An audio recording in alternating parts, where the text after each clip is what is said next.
What's up guys, Vince here from Palm Beach Jeep Club and Grave Up Restoration. Today we're going to be going over this 91 Cherokee I got over here. It's a 2-door 5-speed 4-wheel drive with a 4.0 in it. I've owned this car twice already. I bought it from somebody, I sold it once, and then I ended up buying it back from the person that I sold it to.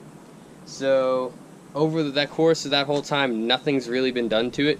So it's pretty much the same exact way it was the first time I bought it. So I'll show you around the vehicle, give a total overview, and this is how we're going to start the restoration on this car. Alright, so let's see what we're working with. So we're missing a reflector right here. It seems to have aftermarket headlights, which might be cool if they work. The bumper is pretty banged up, looks like it ran into something. Got some rust. We're missing the square piece for the grill up here, as well as another reflector and the side pieces for the bumper. Right now it's on stock rims and tires with no lift, but somebody did go and cut the fenders, so these are probably going to have to be replaced. They were cut pretty poorly. Mirror over here fell off, but that's inside the car. It's definitely going to need some paint. But, I mean, it doesn't seem to be too much rust. There's a couple little spots right here on the rocker. The fenders back here have been trimmed too, so there's some separation and some gaps. We're gonna have to fix those. Missing the pads to the rear bumper, as well as looks like it hit something there too. There's some holes in the fiberglass of the trunk that we're gonna need to patch. It looks like somebody's done some body work here before that didn't go too well, so we're gonna have to redo that. The fender over here is cut too. We have a flat tire,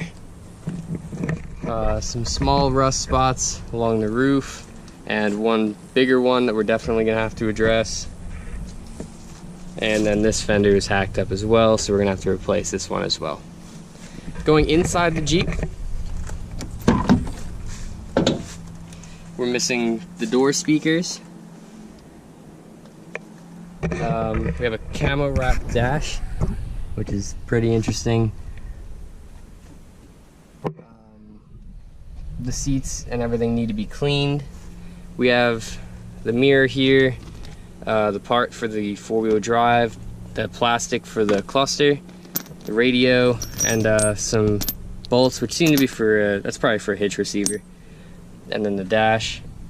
There is some water on the floor, so there's probably some rust on the floor, as well as some water leaks which we need to address.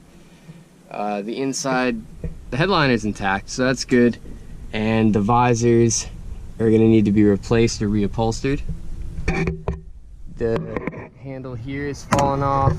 Just, you know, a couple little maintenance things that aren't going to cost too much. You're definitely going to make this thing look a lot better. This isn't cracked, by the way. This is just a tint, which is going to need to come off. We're missing a wiper right here, and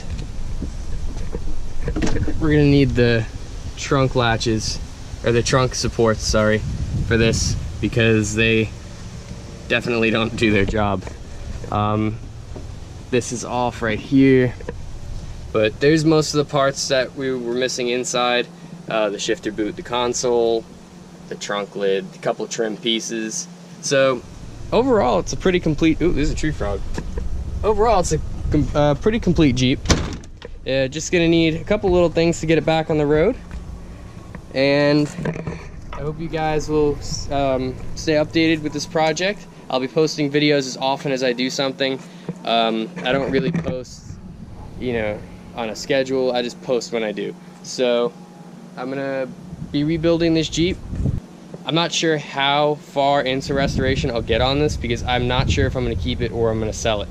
So I have to keep in mind what my budget is and make sure that I'm not gonna be losing money on this project if I do sell it. So I bought it with a broken front axle, so the differential cover is off. that's how I got it. This is exactly how I bought it. So I can already tell by looking at it that that axle is probably not any good anymore because there's a bunch of dirt and rust inside of it. But knowing about the gear ratios in these Jeeps, the manuals came with a 307 gear ratio and a Dana 30 and a Dana 35. But while I was looking at this Jeep, I noticed that somebody has replaced this rear axle.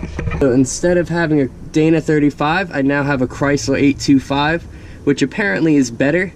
So we'll see how that goes. But the problem with that is, but it does make it better for me, is that the Chrysler 825 didn't come in a 307. They came in 355 and 373, depending on the package that you got. So it's gonna make it a lot easier for me to find a front axle for this Jeep, because most Cherokees did come with a Dana 30 and a 355 gear.